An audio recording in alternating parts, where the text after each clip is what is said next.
Hey everyone, welcome to another installment of Harry Potter Theory. In this video, we're going to be discussing the Marauders, the Death Eaters, and Peter Pettigrew AKA Wormtail. Now, we know Peter Pettigrew AKA Wormtail as the defector of the Marauders, a quartet of boys which consisted of Sirius Black, Remus Lupin, and James Potter. All four boys began attending Hogwarts in the year 1971, and each of them was sorted into Gryffindor. This was the initial basis of their friendship. Sirius Black, Remus Lupin, and James Potter all seem to have figured things out while they were in school, at least to some degree, but I'm not sure that I can say the same for Pettigrew. He was an insecure, snivelling excuse for a man. And though he was close friends with the other Marauders, I don't think that they ever truly considered him to be their equal. They were popular and magically talented, and Pettigrew was, well, Pettigrew, a young and impressionable wizard that lacked confidence and magical mastery. The Marauders were hellbent on breaking the rules at the school, and were notorious for their rule-breaking and mischief-making. The group existed for 7 years, from 1971 to 1978, and all members were active participants in the First Wizarding War. All four boys would also go on to join the Order of the Phoenix, which was a secret society founded by Dumbledore that opposed Lord Voldemort. Peter was an ally to the Order of the Phoenix for some time, along with the other Marauders, that is, until he was made Secret Keeper for the Potter family. A Secret Keeper is a witch or wizard designated to hide a secret.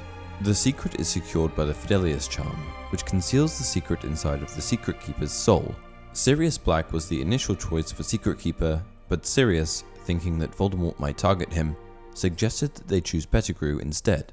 The following excerpt from Sirius addresses this. "Lily and James only made you Secret Keeper because I suggested it. I thought it was the perfect plan. Voldemort would be sure to come after me, would never dream they'd use a weak, talentless thing like you. It must have been the finest moment of your miserable life, telling Voldemort you could hand him the Potters." After being made Secret Keeper, Peter Pettigrew revealed his true colors, and in one famous act of cowardice and disloyalty, revealed the location of the Potter cottage to Voldemort. He had been in correspondence with the Dark Lord already, and this was his chance to strike, to show Voldemort that he was worthy. It was at this moment that the sniveling, disloyal man had secured his placement as a Death Eater, a servant of the Dark Lord. But for what? Why would Pettigrew leave the Order and his former schoolmates to go and serve a darker purpose? Wasn't he a Gryffindor? The truth is that even though Pettigrew was a member of the Order of the Phoenix and a member of the Marauders, he was never truly accepted by either of these groups.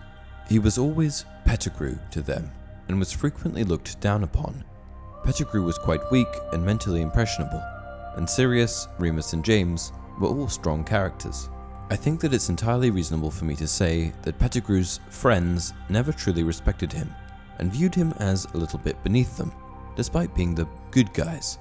After years and years of being dismissed and not taken seriously, Pettigrew simply hit a breaking point, a point at which he sought power independent from those that he knew. When he turned to Voldemort, Pettigrew saw an opportunity to become his own man. Voldemort probably saw that he was decent at magic, but also mentally weak, and he took advantage of that. James, Sirius, and Lupin were ultimately good people, but they were also arrogant jerks in their youth, and Pettigrew, who was perpetually looked down upon by them, eventually made a choice, as awful as it was, to betray the people that he previously surrounded himself with. Peter wanted power and his own identity. In some ways, Peter's tale could easily be an allegory for bullying and the bullied kid going down the wrong path. Though Peter was in the Order and one of the good guys, he was never really appreciated by them, and he picked up on it. When he saw Voldemort, he saw an opportunity to reinvent himself and surround himself with a new group of people, the Death Eaters. Becoming a Death Eater was totally foreign to him, but he knew that he didn't like his present circumstances, and the prospect of joining a new group of very different but powerful people was inviting to Pettigrew, who liked to surround himself with people in these positions of power. This is reflected in the following quote from The Prisoner of Azkaban. "When did I ever sneak around people who were stronger and more powerful than myself? But you, Peter, I'll never understand why I didn't see you with a spy from the start. You always liked big friends who'd look after you, didn't you? It used to be us, me and Remus, and James." And it just so happens that when Pettigrew defected, Voldemort was the man.